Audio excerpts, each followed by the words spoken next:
Kan 'n mens seker wees dat jou saak met God reg is, dat jy die ewige lewe het? Ja. Johannes skryf vir ons in 1 Johannes 5 vers 13 dat ons kan weet dat ons die ewige lewe het. In Johannes 6 vers 37.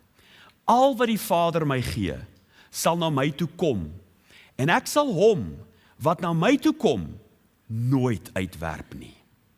As jy jou sonde verstaan en insien, en dat die oordeel van God op jou is, en sonder sy genade kan jy nie gered word nie, vlug net na hom toe. Hy sal daar met jou handel en werk. Vlug net na hom toe. In Johannes 6 vers 47 staan daar staan wie in my glo, het die ewige lewe.